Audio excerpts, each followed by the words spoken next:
আসসালামু আলাইকুম। আশা করি সবাই ভালো আছেন। এটা একটা অ্যান্ড্রয়েড টিভি বক্স। এটার মডেল হইছে TX9 Pro। সেটার প্রবলেম হয়েছে এটা বারবার রিস্টার্ট নেই। এই যে দেখেন এটা অন হচ্ছে, অন হয়ে বোট লেখা আসে, TX9 Pro আসে ডিসপ্লেতে, আবার বন্ধ হয়ে যায়। লেখা আসে আবার বন্ধ হয়ে যায়। তার মানে এটা অন হচ্ছে না এবং বারবার এরকম TX9 Pro লেখা এসে আবার রিস্টার্ট নিয়ে বন্ধ হয়, চালু হয়। তো আজকে আমরা এটার যে সমস্যা আছে এটা খুঁজে বের করব এবং এটা আজকে এই অ্যান্ড্রয়েড টিভি বক্সটা এটা রিপেয়ার করব। তো আশা করি আমার সাথেই থাকবেন। এই সেটগুলো আসলে অন হইতে এবার কিন্তু একটু ডিসপ্লে আসছিল। আমরা প্রথমেই এটার যে ইনপুট ভোল্টেজ আছে সেটা কিন্তু এখন অন অবস্থায় আছে, পাওয়ার আছে এবং ডিসপ্লেতে লাইন দেওয়া আছে।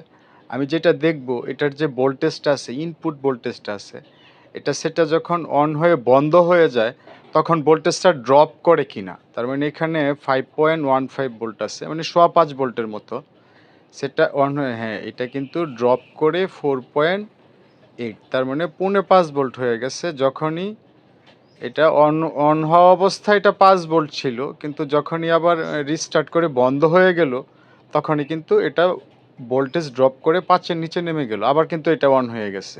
তার মানে এখন ভোল্টেজ 5 ভোল্ট কিন্তু এখানে অ্যাভেলেবেল আছে।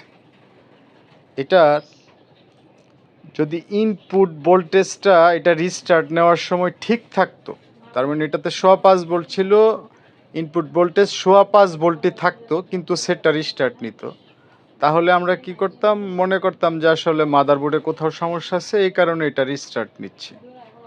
আবার এরকমও হইতে পারে যে মাদারবোর্ডেও সমস্যা আছে, কিন্তু আমার মনে হচ্ছে যেহেতু ইনপুট ভোল্টেজ ড্রপ করে তাহলে ভোল্টেজটাই ঠিক নাই। এই কারণে আমরা মাদারবোর্ডে কোনো ধরনের জ্বালাই বা রিপেয়ারের চেষ্টা করার আগে আমরা আমরা এটার সাথে যে চার্জারটা আছে এই চার্জারটা বাদ দিয়ে অন্য আর একটা চার্জার না, সরি, আমি একটা পাওয়ার সাপ্লাই দিয়ে এটাতে 5 ভোল্টের ইনপুট দিব, দিয়ে দেখব সেটা অন হয় কিনা। যদি হয় তাহলে আসলে আমরা যে ভোল্টেজটা ইনপুট দিচ্ছি বা যে চার্জারটা আমরা এটার সাথে ইউজ করতেছি, সমস্যাটা ওই চার্জারে, ওইটা পর্যাপ্ত পরিমাণ কারেন্ট বা এম্পিয়ার সাপ্লাই দিতে পারতেছে না। কারণ সেটা যখন অন হয়ে একেবারে স্টার্ট হয়ে ডিসপ্লে আসতে শুরু করে তখন কিন্তু নর্মাল অন অবস্থায় যেই অ্যাম্পিয়ারের দরকার পড়ে এর চেয়ে একটু বেশি মাত্রার কারেন্ট দরকার পড়ে।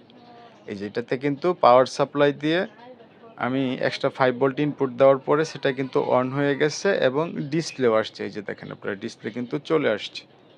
এখানে 5 ভোল্ট দেওয়া আছে, বিদ্যুৎ খরচ হচ্ছে 5 ওয়াট আর 900 মিলি অ্যাম্পিয়ারের কাছাকাছি। তো এটার আসলে টিভি বক্সে কোনো প্রবলেম নাই, এটার প্রবলেম হচ্ছে যে চার্জারটা আমরা ইউজ করতেছি এটাতে আমার মনে হচ্ছে ঝামেলা। কারণ এক্সট্রা 5 ভোল্ট সাপ্লাই দিলে যেহেতু এটা ঠিকঠাক কাজ করতেছে, চলতেছে, তার মানে আমাদের ভোল্টেজ সাপ্লাই ঠিক নাই। কিন্তু এটাতে মিটার দিয়ে মাপলে কিন্তু 5 ভোল্ট ঠিকই শো করে। আমরা আসলে এটা খুলে দেখব যে ভিতরে চার্জারটার কি অবস্থা। এক্ষেত্রে আসলে হয় কি, এটার ওই চার্জারের আউটপুটের এখানে যে ফিল্টারিং ক্যাপাসিটারগুলো থাকে এগুলো আসলে মানে দীর্ঘ সময় ব্যবহার করার কারণে এগুলো অনেক সময় ফুলে যায় এবং এদের ক্যাপাসিটি কমে যায়। এই ক্যাপাসিটারগুলো আসলে অনেকটা ব্যাটারির মতো কাজ করে। আর আরেকটা ব্যাপার হয়েছে যে আমরা মোবাইলের চার্জার এবং এই ধরনের বিভিন্ন ডিভাইসের চার্জারগুলো কি করি, সব সময় এই যে দেখেন এটার পিছনে কিন্তু ফুলে উপরের দিকে উঠে আসছে। এই চার্জারগুলো আমরা সব সময়ই কারেন্টে প্লাগ ইন করে রাখি, এটা আমরা খুলে রাখি না। আমরা যখন ব্যবহার না করি তখন কিন্তু এই চার্জারগুলো কারেন্টে লাগানোই থাকে, আমরা শুধু রিমোট দিয়ে ডিভাইসটা অন অফ করি। এলইডি টিভির ক্ষেত্রেও আমরা একই কাজ করি। এই ক্ষেত্রে হয় কি যে এটার ভিতরে সবসময় বিদ্যুৎ থাকে, চার্জার ভিতরে বা টেলিভিশনের ভিতরে যদি আপনি এটা আনপ্লাগ না করেন বা একেবারেই এসি কারেন্ট থেকে এটা যখন ডিসকানেক্ট না করা হয় তখন এটার ভিতরে যখন সবসময় বিদ্যুৎ থাকে, সবসময় বিদ্যুতের সরবরাহ থাকলে সার্কিট কাজ করে, পাওয়ার সাপ্লাই কাজ করে এবং ক্যাপাসিটারগুলোতেও যেহেতু সবসময় বিদ্যুৎ থাকে, এ কারণে টানা দীর্ঘদিন কাজ করতে করতে এগুলো আসলে ফুলে আসে। তো আমি অন্য আরেকটা চার্জার থেকে একটা ভালো ক্যাপাসিটার এটাতে রিপ্লেস করে দিচ্ছি। আর এখন আমরা এটার যে এক্সট্রা পাওয়ার সাপ্লাই কেবলটা লাগাইছিলাম এটা ডিসকানেক্ট করে দিয়ে আমরা এখন এই চার্জারটা লাগাবো। চার্জারটা আসলে খুলতে গিয়ে এক পাশ দিয়ে একটু ভাঙে গেছে, প্লাস্টিকটা খুব হালকা নরম, লো কোয়ালিটির। আমরা চার্জারটা লাগাইয়া চার্জার দিয়ে ট্রাই করব যে আমাদের এটা এবার চার্জার দিয়ে চলে কিনা।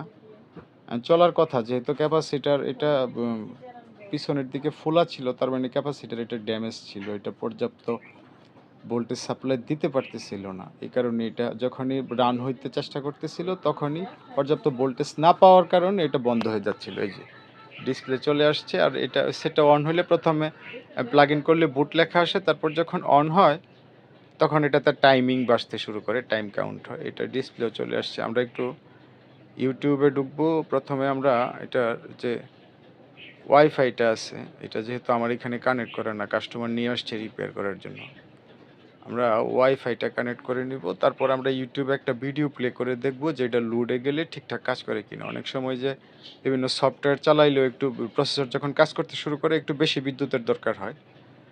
অনেক সময় এরকমও হয় যে তখনও বন্ধ হয়ে যায় যদি পর্যাপ্ত বিদ্যুতের সাপ্লাই না থাকে। না, এটা ঠিকঠাক আছে, ইউটিউবে ঢুকতেও পারছি, ভিডিও চলতেছে।